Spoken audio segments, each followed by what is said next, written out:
안녕하세요. 오늘은 제가 교회를 떠났던 이유에 대해서 한번 얘기를 해볼까 해요. 저는 교회를 한 10살 때부터 다니기 시작해서 그때부터 20살 때까지 다녔는데 처음에는 이제 그냥 교회 선생님들이 되게 잘해주고 그래서 너무 그냥 별 생각 없이 다녔던 것 같고 그러고 나서 중학교 때 친구를 따라서 한번 교회를 옮깁니다. 거기서 피아노 반주를 하면서 찬양 이런 게 너무 마음에 안정이 되고 좋은 거예요. 그때는 뭐 어리니까 하나님을 막 인격적으로 엄청 안다기보다는 15살 정도였으니까 그냥 찬양 되게 좋다, 재밌다 이런 생각들을 하면서 교회를 좀 즐겁게 다녔어요. 그러면서 성경도 좀 읽고 그렇게 가다가 고등학교를 두고 기도를 하다가 고등학교를 미션 스쿨로 가게 되었어요. 미션 스쿨은 기독교 학교인데 그래서 거기 가서 뭐 3년 내내 선교 회장이라고 매일 아침마다 친구들한테 성경 구절 관련된 말씀을 전파하는 그런 일이 있어요. 그래서 그런 것도 진행하고 예배팀, 뭐 율동팀, 찬양 이런 거 정말 열심히 하면서 하나님을 뜨겁게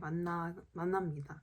고등학교 때 그렇게 학교에서는 뜨겁게 신앙생활을 하는데 근데 또 반대로 원래 다니던 교회가 조금 친구 따라서 갔던 그 교회가 좀 작은 교회였어요. 근데 교회의 내부 정치질이라고 해야 하나?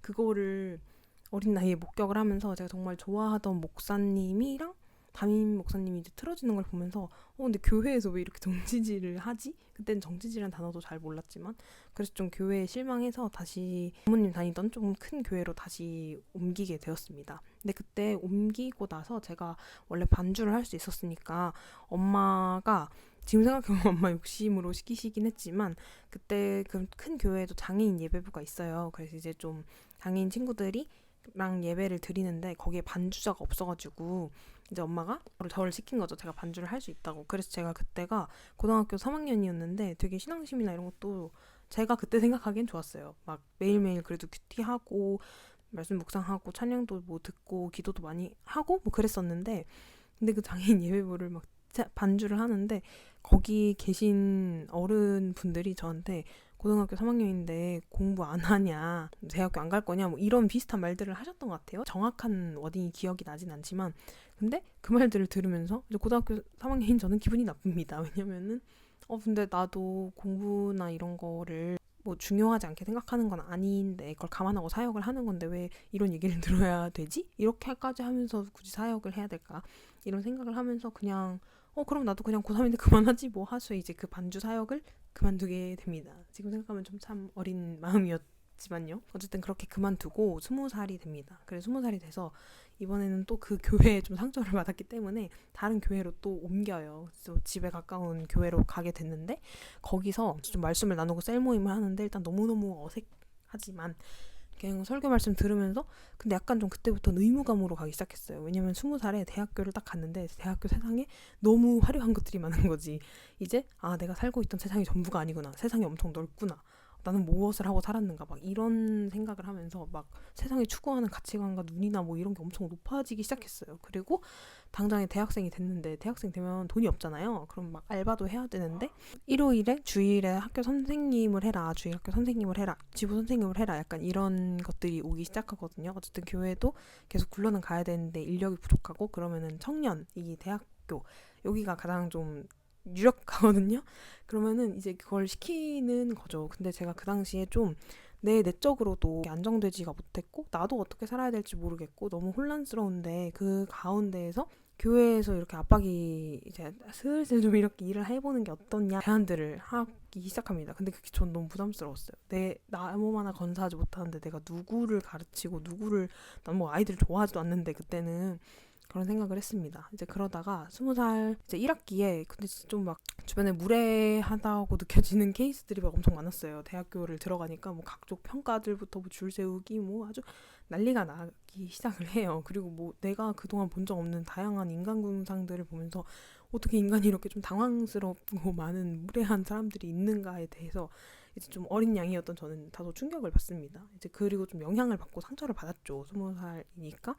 그러고 나서 이제 여름에 친했던 친구들이랑도 사이가 뭐 틀어지게 되고 이런 것들을 겪는데 뭐 알바하면서도 좀 가게에서 막 상처받는 일들도 막 있었어요. 예를 들어서 가게 안에서 담배를 피면 안 되는데 그래서 가서 사장님이 가서 알려주라 이렇게 얘기를 해서 가서 여기 담배 피시면 안 돼요 했는데 이제 담배 연기를 하면서 제 얼굴에 이렇게 뱉는 거예요. 근데 그 20살 ENFP였는데 ENFP가 얼마나 상처였겠어요. 그러고 막 가게에서 막 텃세 이런 거 있어서 20살 알바생인 저는 그게 그때 제가 돈이 없고 대외 활동도 해야겠는데 막 알바할 시간도 없어가지고 하루에 막 2탕씩 뛰면서 알바를 했거든요. 근데 거기서 이제 막 텃세나 여러 가지 일이 있으면서 막 뭐 저보고 진짜 나는 뭐라 그러지? 나는 너 같은 애들 유형이 너무 싫다. 근데 그 이유가 제가 밝아서였어요. 그래서 이제 근데 그런 것들을 자꾸 듣고 막 하니까 근데 왜 자꾸 참아야 되지? 왜 교회에서는 그런 걸 다 내려놓으라고 하는데 내가 왜 기독교인이라고 해서 내가 이거 다 참아야 되지? 나 이거 진짜 기분 나쁜데? 나 이런 거 정말 속상한데? 나도 상처받는데 왜 내가 기독교인이라는 이유로 이걸 다 참고 저 사람들 다 이해하고 용납해야 되지? 싫은데? 나도 편하게 살고 싶고 나도 잘 살고 싶은데 내가 왜 이렇게 다 참아야 되지? 이렇게 생각을 하기 시작하면서 근데 그렇게 믿어야 되는 게 교회라면 그렇게 해야 되는 게 신앙이라면 나 안 한다 이렇게 생각을 했어요. 그다음에 제가 그때 동아리를 대학교 들어가서 2개의 동아리 중에 어디에 들어갈까 이렇게 고민을 했었는데 하나가 기독교 동아리였고 다른 하나가 좀 연합 동아리였어요.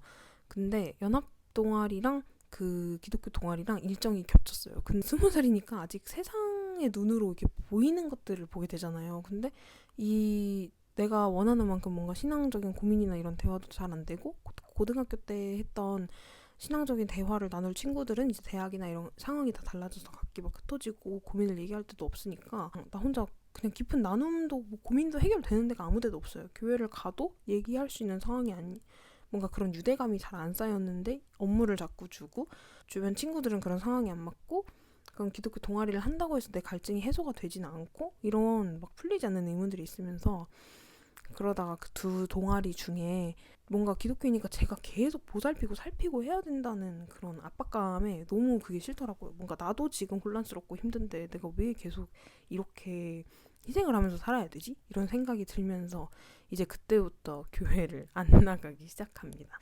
그때부터가 이제 제 7년간의 상자 생활의 시작이었어요. 그때 당시에는 제가 고등학교 때 뭐 선교사 발리로 선교를 갔다 와서 나는 선교사가 되겠다 이렇게 다이어리까지 적어놨는데 그때 선교사 사명을 어떻게 보면 받았지만 그것도 모르겠고 선교고 뭐고 난 다 모르겠고 그냥 나는 하나님 위해서 그 정도까지 할 생각도 없고 내가 왜 이렇게 평생 참고 살아야 되지? 이 세상에 이렇게 무례한 사람이 많은데 내가 어디까지 인내해줘야 되지? 이렇게 생각을 하면서 그럼 그냥 다 때려치자 라는 생각을 했던 것 같아요. 나도 알바해야 되는데 교회에서 내가 사역만 하면은 내 돈은 누가 책임져주고 내 생활은 누가 책임져주지?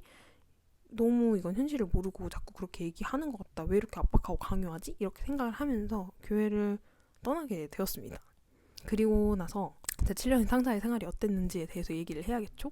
왜냐면 일단 그 여름에 그 결단을 했어요. 다 때려치자 결단을 하고 2학기부터 험한 말이 막 나오기 시작하더라고요. 누가 무례하면 참지를 않아요. 그리고 아니 너 왜 이런 거 제대로 안 해? 너 왜 네가 맡은 일은 제대로 안 해? 이러면서 이제 사람들을 겁나게 예민하게 하고 다니기 시작해요. 아니 나는 빨리 취업해가지고 이 지옥 같은 상황에서 벗어나야 되는데 왜 너네 나 방해해? 약간 이렇게 느껴지는 거예요 사람들이.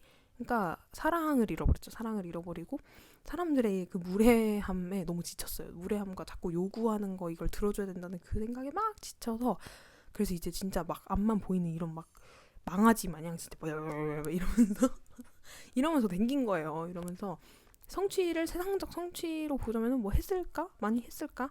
그랬을 수도 있어요. 뭐 공모전도 나가고 상도 받고 인턴도 하고 취업도 좀 뭐 빠르게 하고 연봉도 괜찮게 받고 뭐 이렇게 되긴 됐는데 그 가운데 제 마음들이 얼마나 많이 망가졌느냐. 첫 번째, 주변인을 챙길 여유 따윈 없다. 무조건 나밖에 없어. 그냥 나밖에 안 보이는데 뭐 누가 힘들든 말든. 그다음에 2번째, 너무 불안하고 조급해요. 그냥 빨리 이거 해야 되는데 이거 안 되면 어떡하지? 저거 안 되면 어떡하지? 그래서 내가 세워놓은 계획에 방해가 되는 모든 이들이 장애물처럼 느껴져요. 3번째, 사람이 너무 싫어요. 사람이 너무 싫고 인간은 정말 싫은 존재야. 막 이렇게 생각을 하면서 살아가게 됩니다.